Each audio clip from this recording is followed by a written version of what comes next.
Avez-vous déjà ressenti le poids écrasant de l'attachement émotionnel, vous sentant piégé dans un cycle qui semble impossible à briser? Vous n'êtes pas seul. Beaucoup de personnes éprouvent la difficulté de lâcher prise, se sentant impuissantes et coincées dans leurs émotions. Mais voici la lueur d'espoir. Le changement est non seulement possible, mais bien à votre portée. Inspiré par la sagesse intemporelle des anciens philosophes stoïciens, cette vidéo va révéler 10 puissantes règles stoïciennes pour vous aider à vous détacher émotionnellement de quelqu'un. Pourquoi le détachement est-il si transformateur? Comme Sénèque le disait sagement, celui qui est courageux est libre. Le détachement ne signifie pas devenir froid ou indifférent, mais trouver de la force et de la clarté en soi. Dans cette vidéo, nous explorerons des principes stoïciens profonds qui vous guideront sur le chemin de la liberté émotionnelle. Imaginez dire adieu aux chaînes mentales qui vous lient et embrasser un nouveau sentiment de clarté et de concentration. Sans plus tarder, commençons. Règle numéro 1. Le pouvoir du détachement. Avez-vous déjà eu l'impression que vos émotions étaient une marionnette avec quelqu'un d'autre tirant les ficelles? Vous êtes-vous déjà demandé combien de contrôle vous avez laissé aux autres simplement à cause de vos attachements? C'est ici que le pouvoir du détachement entre en jeu. Le détachement ne signifie pas cesser de se soucier. Il signifie commencer à vivre une vie où votre paix et votre bonheur ne sont pas dictés par des facteurs externes. Pourquoi le détachement est-il si transformateur? Le détachement consiste à reprendre votre pouvoir en comprenant que, bien que vous ne puissiez pas contrôler les événements extérieurs, vous pouvez contrôler votre réponse à ceux-ci. Pensez-y. Quand nous nous accrochons trop fermement aux personnes ou aux situations, elles commencent à nous contrôler. C'est comme donner à quelqu'un d'autre la télécommande de vos sentiments, lui permettant de zapper à volonté.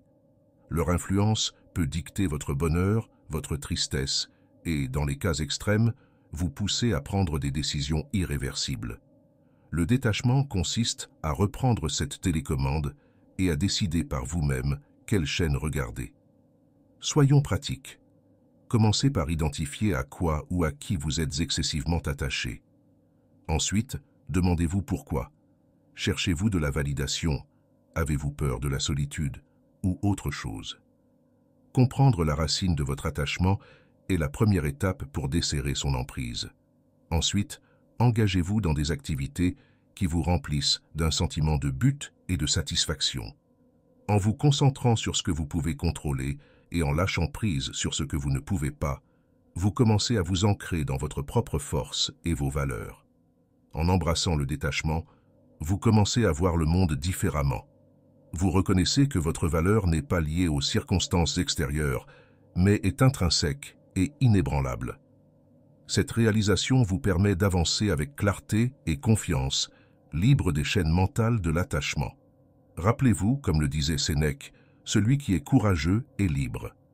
En pratiquant le détachement, vous ne vous retirez pas de la vie, mais vous vous y engagez plus pleinement, avec un esprit clair et un cœur stable. Règle numéro 2. Le détachement en pratique. Vous êtes-vous déjà retrouvé à vous accrocher à des expériences ou des relations passées, incapable de lâcher prise et vous demandant ce qui pourrait se passer si vous le faisiez? C'est un scénario courant. S'accrocher si fermement à quelque chose que cela fait mal, mais avoir trop peur pour le relâcher. Mais que se passerait-il si lâcher prise pouvait mener à quelque chose de bien meilleur? Explorons comment mettre le détachement en pratique en nous appuyant sur la sagesse de la philosophie stoïcienne. Êtes-vous prêt à relâcher la prise du passé et à faire de la place pour de nouvelles possibilités? Imaginez que vous tenez une corde si fermement que vos mains commencent à vous faire mal. Vous avez peur de lâcher prise parce que vous ne savez pas ce qui se passera si vous le faites. La vérité est que lâcher prise ne signifie pas que vous allez tomber. Cela signifie parfois que vous pouvez enfin étendre vos mains et atteindre quelque chose de mieux. J'ai dû apprendre cela de la manière difficile lorsque je me suis accroché à une relation confortable parce qu'elle me semblait sûre, ne réalisant pas que je fermais les portes au bonheur potentiel qui frappait à ma porte. Le détachement ne signifie pas renoncer au bonheur, c'est le définir selon vos propres termes. Pour vous détacher émotionnellement, suivez le principe stoïcien de vous concentrer sur ce qui est sous votre contrôle, vos pensées, vos actions, votre croissance. Il est gratifiant de réaliser qu'aucune opinion, aucune relation passée, même une vie brillante et filtrée sur les réseaux sociaux, n'a le pouvoir de définir votre valeur ou votre bonheur. Cette réalisation est votre armure, vous permettant d'avancer sans être alourdi par des attachements inutiles, libre de vivre la vie dans toute son imprévisibilité et ouvert aux connexions sincères et enrichissantes qui vous attendent juste au coin de la rue. Rappelez-vous, lâcher prise n'est pas une fin, c'est un pas audacieux vers la vie que vous méritez vraiment. Règle numéro 3. Le chemin vers le bonheur. Vous êtes-vous déjà demandé pourquoi le vrai bonheur semble souvent juste hors de portée, lié aux caprices des autres ou aux circonstances extérieures? Et si la clé du bonheur durable se trouvait en vous, indépendamment de l'influence de quiconque? Dans cette section, nous explorerons le chemin stoïcien vers le bonheur et comment le détachement émotionnel peut mener à une joie plus profonde et plus résiliente. D'où vient la vraie valeur? C'est une question qui, lorsqu'elle est répondue, peut nous éloigner des attachements inutiles et nous orienter vers un état de liberté émotionnelle. Comme Épictète l'a sagement dit, la richesse ne consiste pas à avoir de grandes possessions, mais à avoir peu de désirs. Cette perspective profonde nous invite à regarder à l'intérieur plutôt qu'à l'extérieur pour notre sentiment de valeur et de bonheur. Comprendre ce concept est particulièrement crucial lorsqu'il s'agit de se détacher de quelqu'un. Il ne s'agit pas de couper les liens avec malveillance ou indifférence, mais de reconnaître que la forme de compagnie la plus profonde que vous aurez jamais est celle que vous avez avec vous-même. La vraie valeur, il s'avère, provient de votre caractère, de votre sagesse, de la façon dont vous traitez les autres. Combien de fois croyons-nous à tort que notre bonheur est enfermé dans la présence de quelqu'un d'autre dans nos vies, que notre valeur augmente avec leur approbation ou diminue avec leur négligence? Cet état d'esprit nous enchaîne, réduisant notre vaste potentiel au caprice d'un autre. Imaginez un oiseau croyant qu'il a besoin de permission pour voler. Nous limitons nos cieux émotionnels. Imaginez plutôt réaliser que le ciel a toujours été ouvert, attendant que vous déployiez vos ailes selon vos propres termes.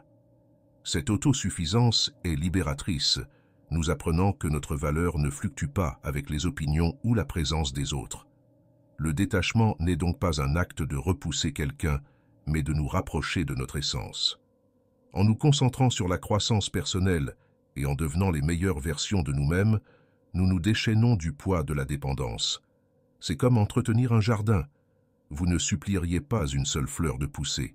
Vous prenez soin du sol, arrosez les plantes et faites confiance au processus naturel.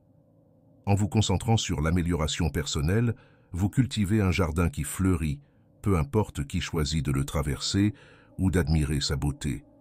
Cette culture devient une source de bonheur indépendante, résiliente et profondément gratifiante.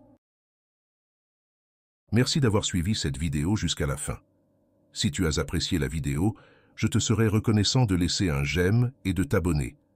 Si tu te retrouves sans mots, écris simplement « Je suis libre » pour montrer que tu fais partie de la minorité qui a suivi la vidéo jusqu'à la fin.